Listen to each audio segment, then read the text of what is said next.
So number 5 for Stoicheia, we got Fleet Eater, Shark Boy. And then he says, when this unit attacks, if you Alchemy Magic an order this turn, Soul Blast 1 until end of battle, this unit gets plus 5,000 power. And then when your opponent would call cards from their hand to the guard circle, they must call 2 or more. It's really good in Zorga because it gives you an alternate way of being able to beat your opponent down. And when you're a 3-attack deck like Zorga is, having these ways to get guard restrict is very much invited, in my opinion. And that's what Fleet Eater does. It kind of PG checks your opponent's Vanguard as long as you get it big enough to become a viable threat, which Zorga can definitely do with Alchemy Magic.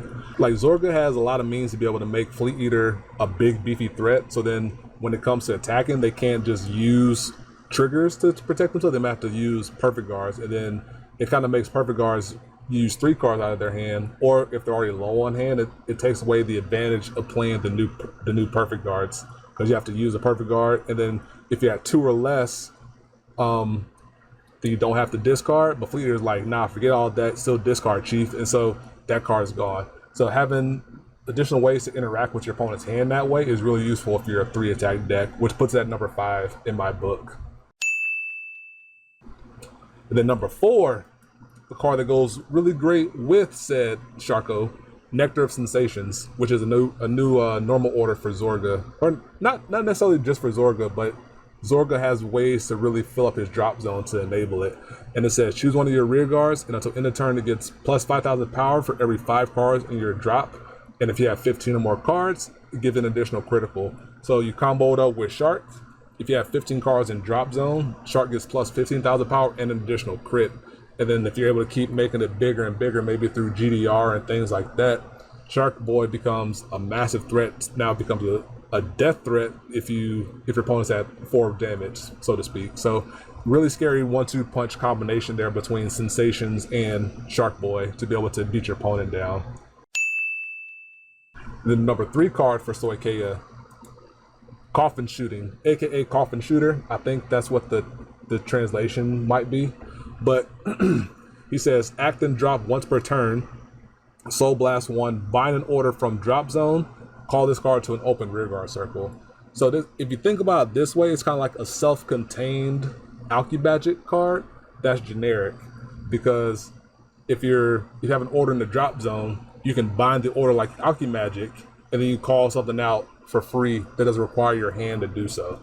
And that's kind of what Coffin Shooter does. And it's really useful in like shaping a new form of Magnolia, because you can play more orders now, especially when you get to now there's some more Magnolia-centric orders in set 2 that you want to use. You can bind those orders after using them, call out Coffin Shooter, and now you have a free 10k on the board or more, and makes a very useful body in the front row for Persona Riot turns if you're Magnolia.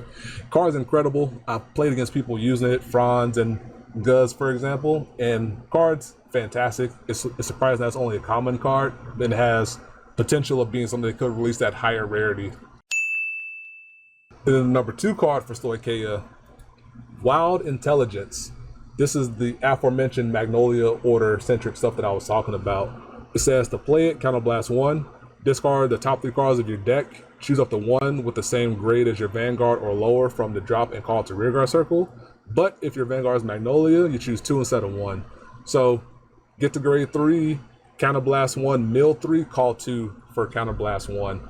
Like, yeah, there's some counterblasts, like non-synergy going on with Magnolia, but Magnolia previously already played Alenia, which was a counterblast, Soul Blast 1, call 1 card from drop. Wild Intelligence already kind of does that, what Alenia covered by doing so, by milling 3, calling 2 anyway. And then this puts an order in your drop zone for Coffin Shooter, bind the order because you don't need it anymore because you're no longer going to use it because you're not Zorga, call out Coffin Shooter for a free 10k on the board. And that's where a lot of the synergies come into play together. And that's why I think that it's a fantastic card for Magnolia in set 2. Definitely something you want to consider playing 3 or 4 of, in my opinion. And now the top card for Stoicheia, in my opinion, number 1. Sylvan Hornbeast, this name, Daminaru, I think I got that. Auto, when placed on rearguard circle, if your Vanguard is Magnolia, Soul Blast 1, choose one of your rear guards, and until end of turn, it can attack from the back row, and it gets plus 5,000 power. And then auto on rear guard once per turn. When this unit is chosen by your Vanguard's effect, it gets plus 5,000 power to the end of turn. So it gives you the benefit of being Magnolia a turn early. But playing Daimanaru, you can give something else back row attack. Attack with Magnolia, use Magnolia's skill to give something else back row attack. So now you have 2/3 of your back row can attack from the back row. And now that means you don't have to worry so much going into your Persona Ride turn, or if you're lacking Persona Ride, you may not have to worry as much because you have Daimanaru there to be able to help bail you out, so to speak.